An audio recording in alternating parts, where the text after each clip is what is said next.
Byars was born Betsy Cromer on August 7, 1928. She grew up in Charlotte, North Carolina.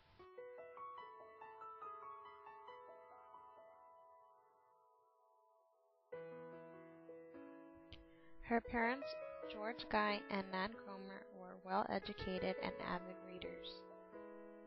Byars loved to read. She learned to read at the young age of 4. After high school, Betsy Byars attended Furman University in Greenville, South Carolina for 2 years. She transferred to Queen's University of Charlotte, where she majored in English. After graduation in 1950, Betsy married Edward Ford Byars, a graduate student in engineering at Clemson University. They had 4 small children, Nan, Guy, Betsy, and Lori Byars. Byars filled her free time with writing. At first, her intention was to write for magazines. Her first sale was a short article that appeared in the Saturday Evening Post.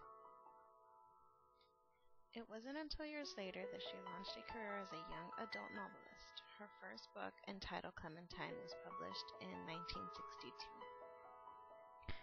The book takes the form of a small boy's account of his imaginative play with his toy dragon named Clementine. She dedicated this book to her 4 children. Betsy Byars is one of the most popular authors of contemporary realistic fiction. She is known for creating adventurous works that blend humor and sympathy to address the universal emotions of childhood. She frequently portrays the growth of respect and understanding between child and adult characters. In the novels The Midnight Fox and Trouble River, Byars began utilizing humor and realistic details in her stories. In The Midnight Fox, Tom is left to spend the summer at his Aunt Millie and Uncle Fred's farm, while his parents take a bicycle tour of Europe. Tom becomes bored and lonely and begins searching the woods and fields around the farm for the beautiful black fox he saw one day. When Uncle Fred decides to hunt it down, Tom must defy his uncle in order to rescue the animal he feels so close to.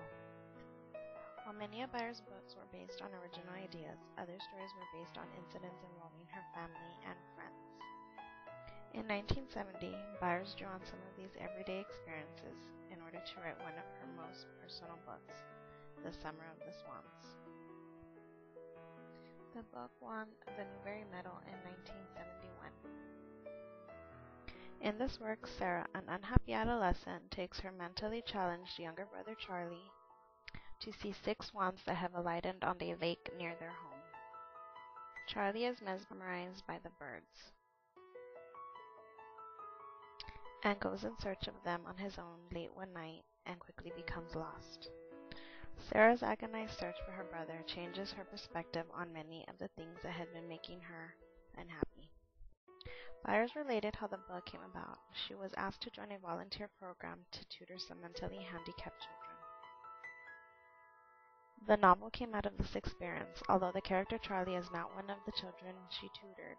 He was an outgrowth of that experience. The book would have never been written if she had not come to know the children she was tutoring.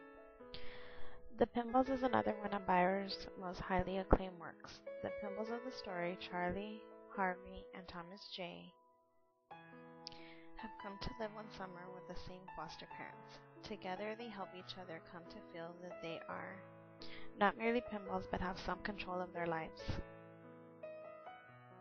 The Masons provide a supportive environment in which the children learn to care for each other and begin to experience love and trust. Aside from her Newbery Award, Byars has also received a National Book Award for The Night Swimmers in 1980,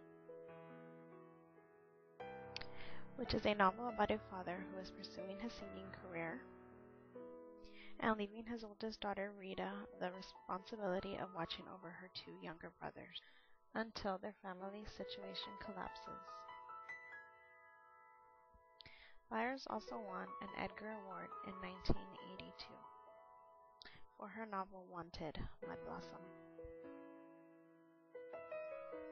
In this novel, Junior is convinced Mud is responsible for the disappearance of the school hamster, and will stop at nothing until the dog is tried for his crime. And in 1987, Byars received the Regina Medal for Lifetime Achievement from the Catholic Library Association. Aside from the honors Byars has received, she feels most privileged to have collaborated with daughters Betsy Duffy and Lori Myers on 3 children's books. My Dog the Hero in 2000, The SOS File in 2004,